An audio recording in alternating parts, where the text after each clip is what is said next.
Hello, everyone, and welcome back to another episode of the Wealth Bridge. My name is Adebola Kolawole, and as usual, I have here with me my ever-ready co-hosts. I have Modupe and Adebola. How are you guys doing today? Pumped up, fired up, super excited today. Pumped up, fired up, super excited. And Modupe, what about you? How is it over I'm your doing at your end? fantastic. Excited to keep it rolling. Excited to That impact. is great. That is great to Good hear. to have you I'm all. I'm glad that we're back again, and I believe today we're gonna, give. I mean, the people out there, our listeners, we're gonna give you something to actually think about, and something that will really, make a difference in your life. A difference in your life. All right. So, without wasting time, we're just gonna dive into it. And just before we start the discussion, I just wanted to, to just mention some things and to sort of prepare our mind for what we have today. We've spent time talking about how to make money on this podcast, The World Bridge, and we hear it here and there, on social media, how to make money. But tonight, we're going to be asking a different question. You know, how protected is the money that you've already built your life around? Because earning six figures doesn't automatically mean you're financially secured. We've had the discussion about that also on the Wealth Bridge. You can have a great salary and still be, only two paychecks away from financial stress. Yeah. So what happens when the paycheck that holds everything together just suddenly stops? What happens? A lot of people don't think about it. And here is what makes this conversation very important. Income can stop for many reasons. It could be a layoff, a business shutdown, or slowdown, an unexpected family situation. It could be disability, an industry change, or simply maybe the employer is just making a decision you never saw coming. But if your income stops today, or stops tomorrow, or anytime soon, how long will your current lifestyle continue? Have you ever thought about it? Have you really sat down and said, okay, if I stop working today and nothing is coming in, how long could my household comfortably survive without borrowing? 30 days, 60, or 6 months? Or maybe you're not even sure because tomorrow the mortgage or rent is still going to be due. The groceries still have to be bought. The car payments still have to be paid. Those things will not disappear. Your children's need don't stop. So this, today's discussion is not about just making you live in fear. It's about having the right financial strategies in place so that when life happens, you have choices instead of panic. Mm, So tonight we're going to talk about what it actually takes, what it takes to protect our finances from life's unexpected disruptions. And without wasting any further time, let's dive into it. Udupe and Demola are ready to help me with this. I can't do it by myself. So I'm glad they're here with me. So I'm going to start with some of the questions that, we we hear and they say a good salary can create the appearance of financial security, but like we've established, income and financial, you know, resilience are two different things. So how long could you actually survive? Let's talk about the paycheck test. How long could somebody survive? If someone's income stopped today, what is the first thing they should look at to determine how financially prepared they are? I don't know who wants to go first. Who wants to help me with this one? You know, if I can someone's go. I can go okay, ahead with did you get a question, Mudipe? I sure did. Yeah. How long will it take you to bounce back if your income stopped today? Yeah. For lack of a better word. Yeah. And that's a good question. And so, if you're listening to us here right now, we're shouting a big good afternoon to you out there. If you're in the East Coast, it's definitely 3 p.m. your end. And if you're in the West Coast, it's 12 noon, and we're just eating the road running. And to that question again, which you called and you tagged the paycheck test, many people out there not asking these questions. And I think that's why we thought or we deemed it fit to ask you or have a conversation around this question. These are questions we should be having.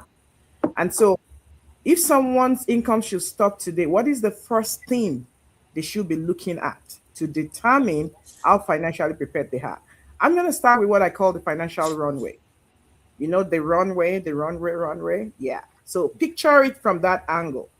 So I'm coming from the standpoint of how many months can I continue or can you continue paying those essential, I didn't say those frivolous or luxurious expenses.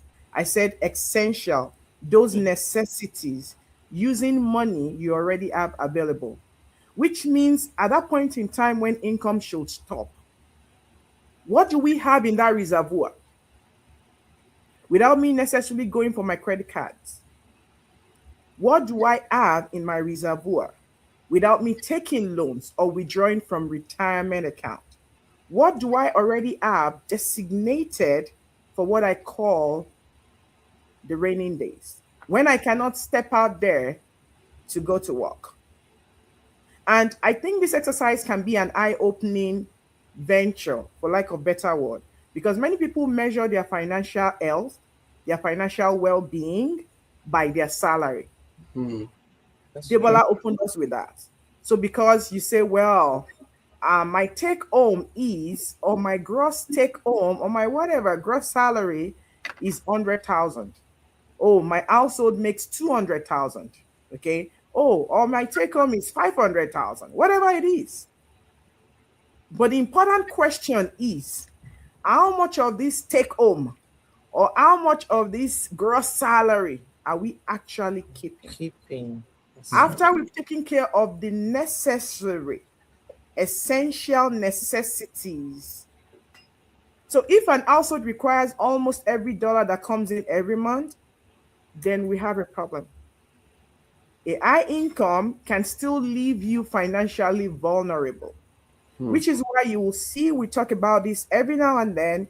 We educate our community every now and then that it does not matter how much you earn. But what really matters is how much of what you earn do you literally keep? Keep. So your financial runway tells you how resilient or how vulnerable you are. And every single one of us needs to start doing that. I don't know if Demola is going to just take a bite at that as well, to give a little bit, pictorial representation about what we're talking about. Yeah, and this is very important because a lot of times people don't even know what comes in and what's going out. Mm-mm.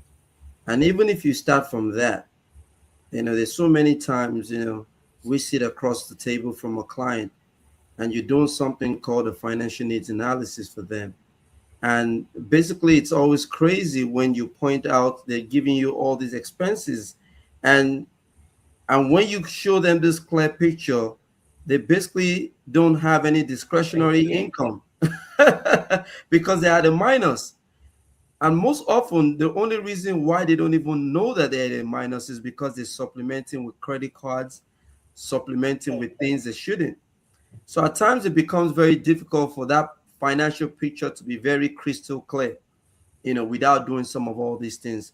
But I want us to understand that it's very, very important in order for you to be able to know, what your financial picture is. You have to sit down at least and you have to take some accountability of what's coming in and what's going out. Absolutely. Wow. Thank you, guys. Thank you, guys. What a good start. You know, be accountable. Know what is coming in, and also take be aware of how you're spending it. So everything balances. So thank you, guys. Thank you for that great opening.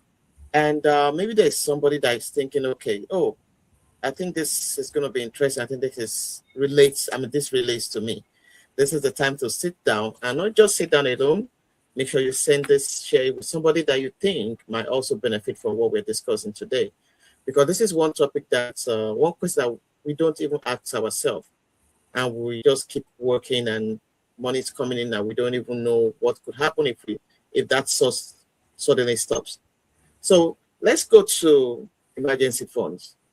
You know, they say is that your first line of defense, the savings.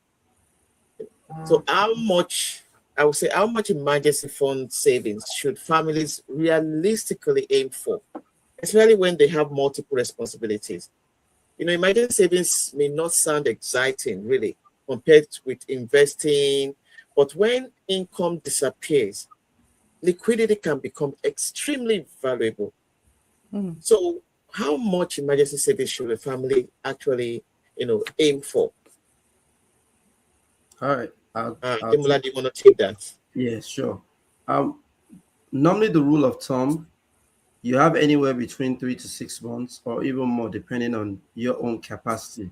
One of the very first questions I always like to ask people is, if you sit down and calculate how much your monthly expenses are, you want to be able to create 3 months of that or 6 months, depending on the kind of profession you are.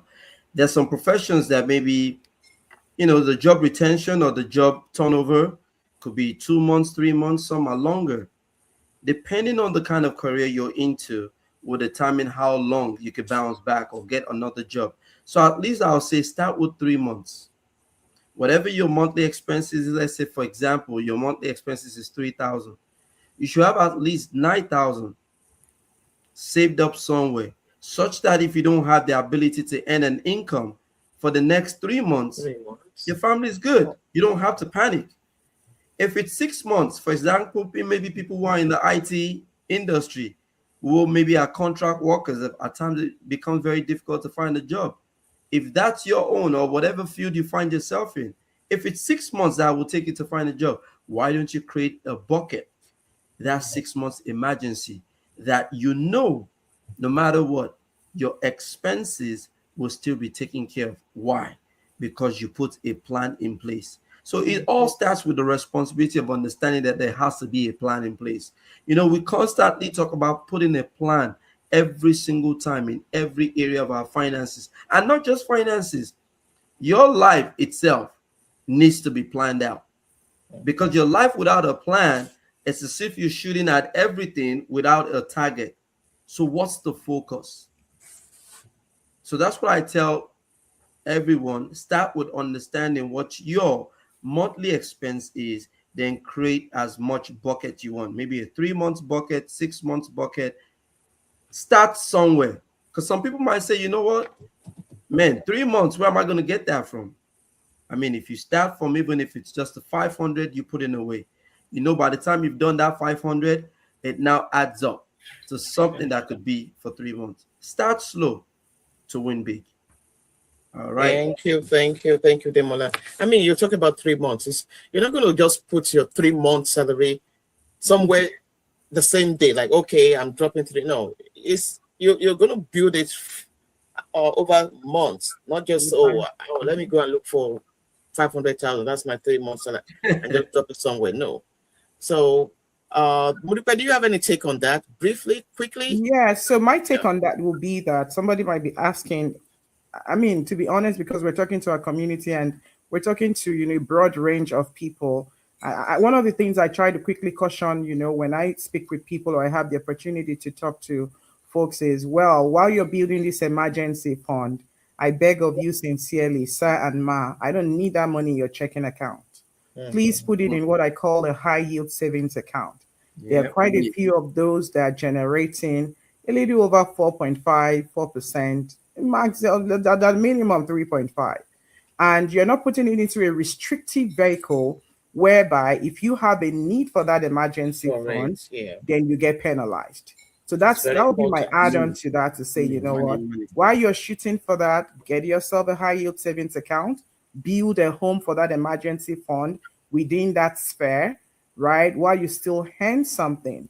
Okay. And the essence of you putting that money there is like Demola had said, if there's a need for an interruption, right, in your source of income, we have something to fall back to before we get back on our feet and start running life again. That would be my had on. Thank you, thank you. That was a very big nugget right there. Don't dump it in your checking account, not even your regular savings account. Find a high yield savings account to put that money in so that it yields something, you know, for you. Okay. So let's move on. We've talked about emergency funds.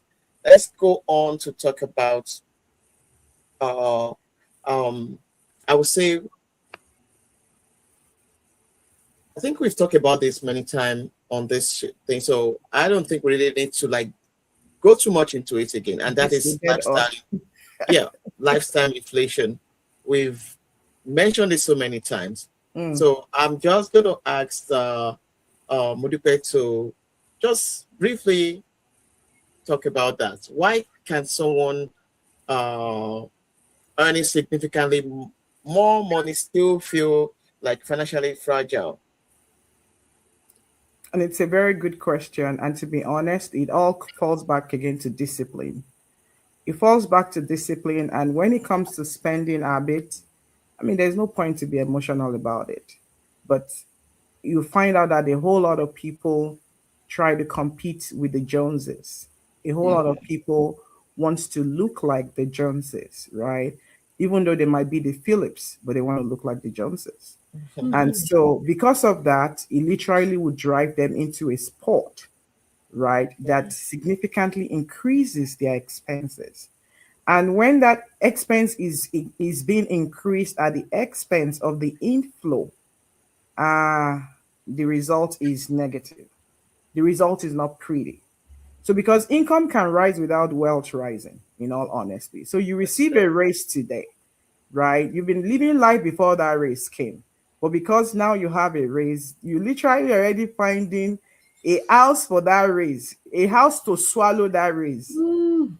You oh, see? a So you car, Impulse earn buying, more, then impulse, you move impulse into a thing. more expensive house. I Yeah. mean, a if new if car. many of us have been doing it in time past, it's time to say, you know what, let's grow up. Don't do it again. Let's stop it. That's why we're having this conversation in the podcast. We can do better, right? There's one of a very highly revered mentor, and I'm not going to mention her name. I mean, she says, I will not spend a dime until I have made 5 times of that dime. Of You that see, time. that's when I literally say, now I am eligible to spend the dime. And I think it falls back again to discipline and it's a mindset shift. So there is nothing wrong with enjoying the result of our hard work. Don't get me wrong.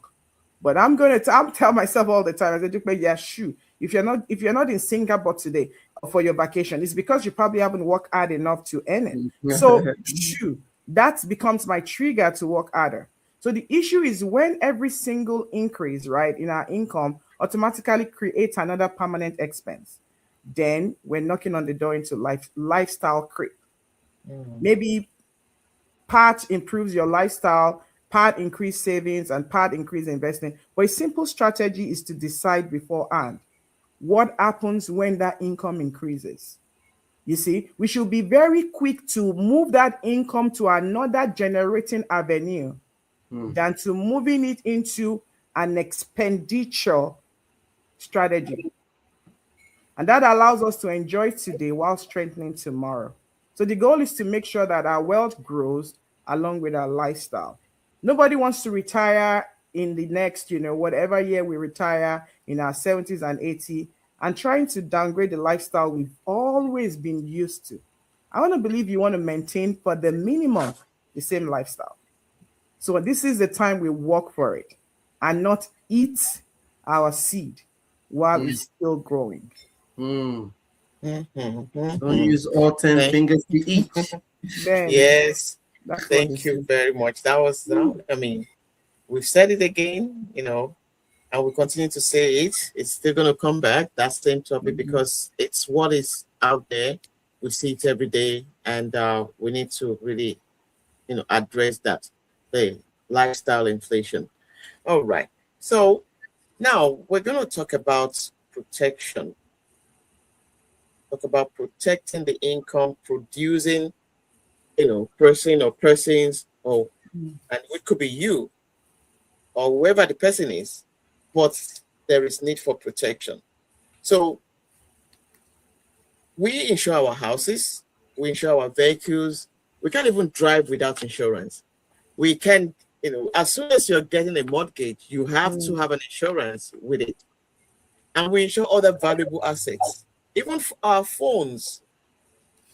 But sometimes not even sometimes, most times we overlook the economic value of the person producing the household income, Mm. of the income that we're using to pay for all those other bills.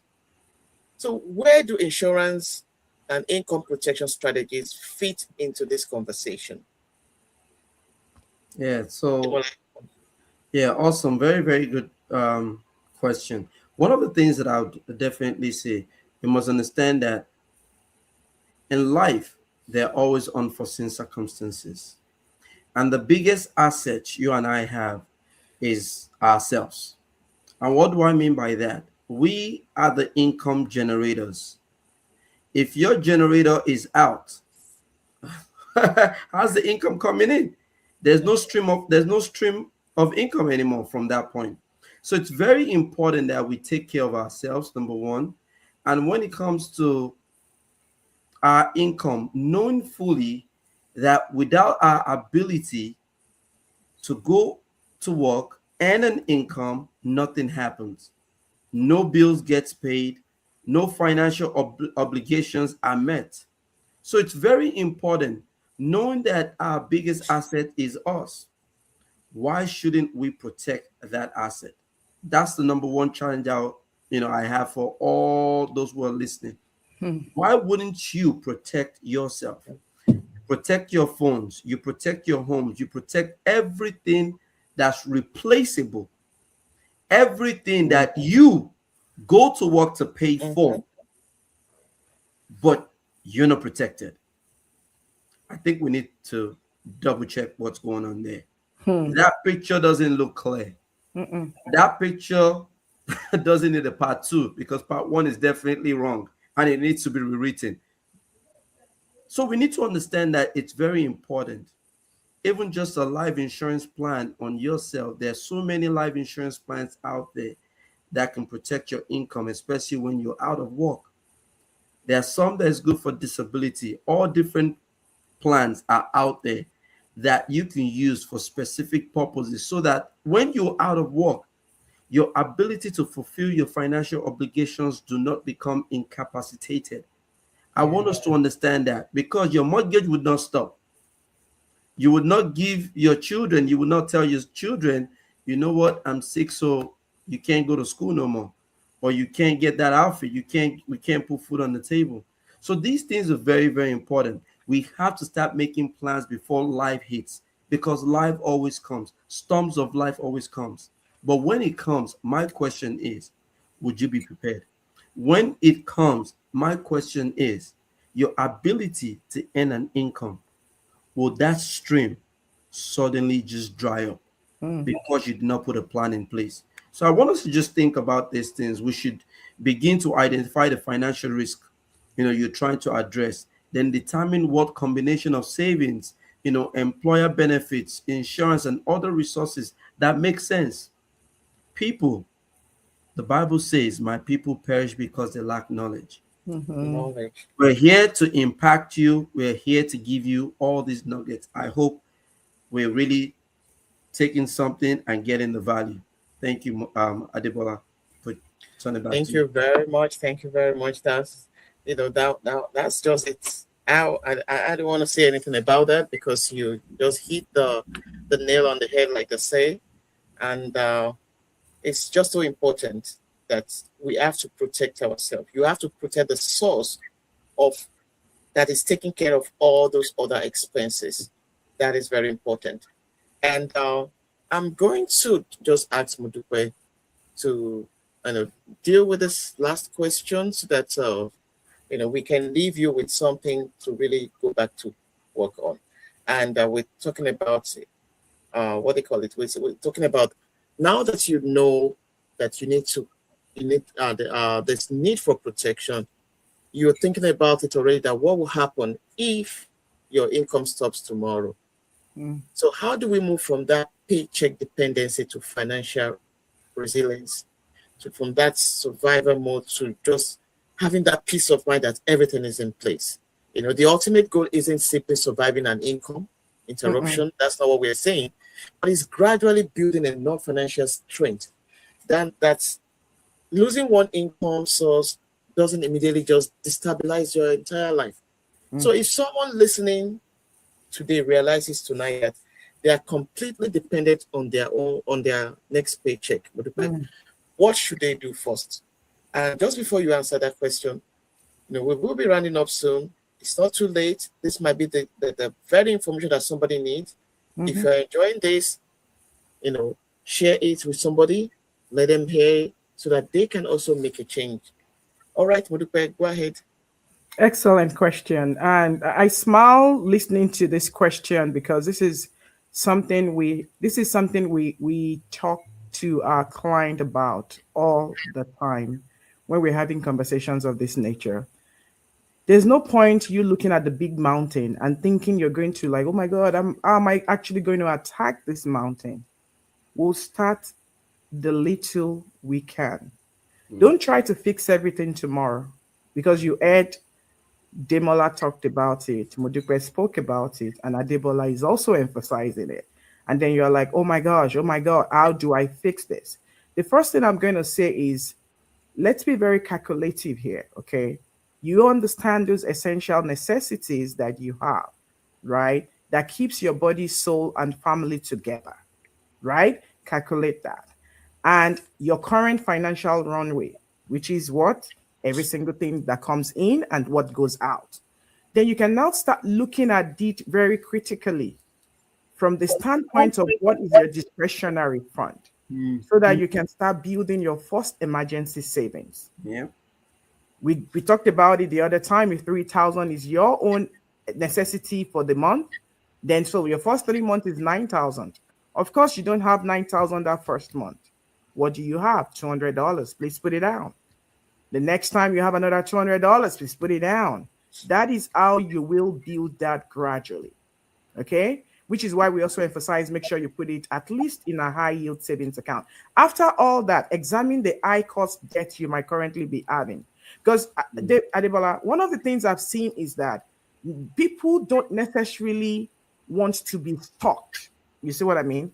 They really Mm-hmm. want to be out of this so-called financial mess. But most of the time, individuals find out that they have been so engrossed in what we call the high cost debt that is so running into people here, especially in diaspora. There's credit card, there's these, so you've gotten all of these loans.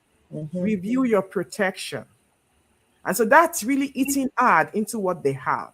Begin investing consistently when appropriate. Look at opportunities to increase or diversify your income.